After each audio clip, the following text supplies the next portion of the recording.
को बरकत मिलने वाली है।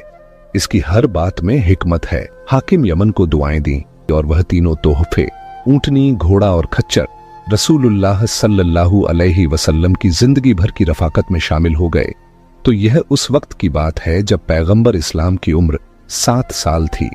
1 साल और बीत गया। अब पैगंबर इस्लाम सल्लल्लाहु अलैहि वसल्लम 8 साल के हो चुके हैं। उसी दौरान मक्का में एक ऐसा कहत पड़ा कि लोग दाने दाने को मोहताज हो गए।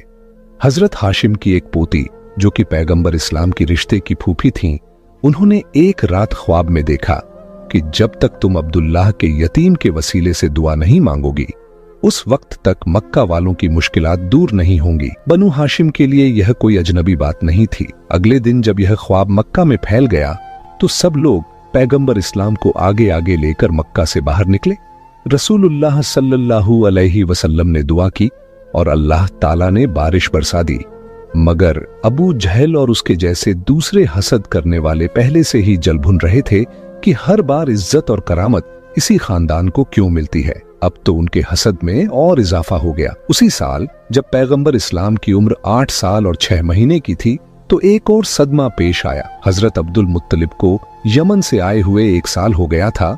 अब वह वापस यमन जाने का इरादा रखते थे, मगर परवरदिगार आलम चाहता था कि वह राज जो यमन में मिला था वहीं राज बना रहे। इससे पहले कि हजरत अब्दुल मुत्तलिब यमन के लिए रवाना होते, उनका इंतकाल हो गया। कफन बिछा दिया गया और उनके जनाजे को खाना ए काबा के दरवाजे के करीब रखा गया। सारी मक्का जनाबे अब्दुल मुत्तलिब को आखिरी बार देखने आई। वह जैसे किसी को ढूंढ रहे थे। किसी ने पूछा, आप किसे तलाश कर रहे हैं? मगर वह खामोश रहे। फिर निगाहें इधर उधर घूमी।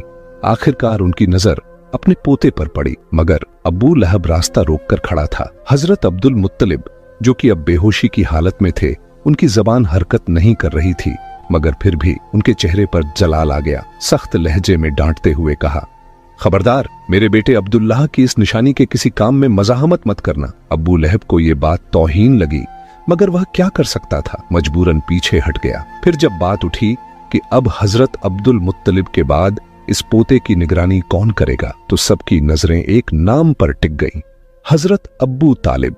हजरत अबू तालिब को अब मक्का की सरदारी भी मिल गई और इससे कहीं बड़ी सादत यह मिली कि अब पैगंबर इस्लाम सल्लल्लाहु अलैहि वसल्लम उन्हीं के घर परवरिश पाएंगे। एक मर्तबा हजरत अबू तालिब को करीब बुलाया गया और जनाबे अब्दुल मुत्तलिब ने उनसे वसीयत की। सबसे पहले उन्होंने कहा, खुदा की कसम खाकर यह अहद करो कि अगर कभी मेरे इस पोते पर कोई मुसीबत आ पड़े तो तुम अपने माल, इज्जत, जान, यहां तक कि